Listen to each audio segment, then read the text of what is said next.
All right, my name is John Stark. This is my speech on exercise. I got my family behind. We've all probably heard the old saying, your health is your wealth by now. But is there any truth to it? Yes. Our health is arguably the most important thing to take care of because where are we without it? Unfortunately, around the world, there has been a rise in obesity and preventable diseases across all ages. Developed countries, particularly, have seen a dramatic rise in these areas. Roger Thoreau stated in his report, The Looming Global Obesity Threat, that in 34 member countries of the OECD, generally considered the world's wealthiest countries, more than 50% of adults and 17% of children are overweight or obese. People have grown accustomed to the sedentary lifestyles, resulting in unhealthy trends. Of course, what we eat is a major component, but there's also another piece to the puzzle that is our health, which is regular exercise. As a collective, we need to start taking better care of ourselves, and that starts with ensuring that we're getting the proper amount of exercise. Physical activity affects one's physiology and health are not to be understated. It is no surprise that working out regularly will make you lose weight and look better. As you exercise more and more, your body will begin to adapt to the stress put on it. Soon, your muscles, joints, and bones will become stronger, which makes exercising easier and easier.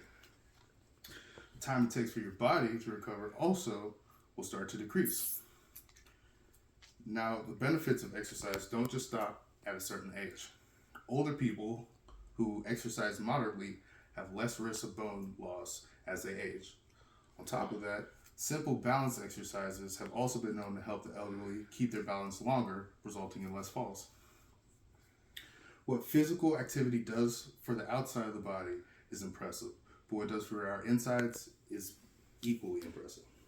The CDC states that every hour, about 83 Americans die from heart attacks and strokes. Nearly a quarter of these deaths could be prevented or delayed. P.H. Fenton explains in the British Medical Journal that a sedentary lifestyle is an independent risk factor for coronary disease and strokes, and that high amounts of habitual physical activity reduce the risk for both diseases. Even cardio such as walking or jogging is essential for keeping a healthy heart and lowering the risk of these preventable deaths. Now, what exercise can do for our physical health is great, but what it can do for our brain is simply incredible. Just by partaking in physical activity, we are strengthening the connection between our body and our brains. As we move our body, the energy production in our brains increases, leading to higher productions of mitochondria. Mitochondria are found in cells and conduct the process of cellular respiration and energy production for our bodies. Studies were conducted to research to link the brain and the body. In one case, Stephanie Sutherland explains in the Scientific American Mind that while studying mice, a physiologist named J. Mark Davis found that quantities of signaling molecules, dubbed a master regulator of mitochondria production, increased in the brain after half an hour of treadmill running. Not only has exercise been able to boost energy, but it also boosts our moods. Physical activity has been known to help people who suffer from anxiety as well as depression. Paul Dolan says in the social indicators research that it's true that clinical evidence shows that physical activity releases endorphins and serotonin in the brain, which in turn are responsible for our feelings of joy and satisfaction. Exercise has also been a tool for people in substance recovery. People who suffer from substance abuse issues are often recommended to partake in exercise because the chemicals our bodies naturally make help curb cravings.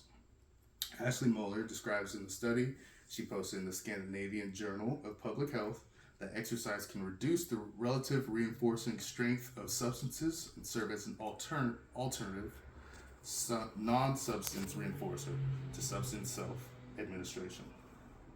Now, the benefits of exercise are undeniable. It helps you feel better inside and out.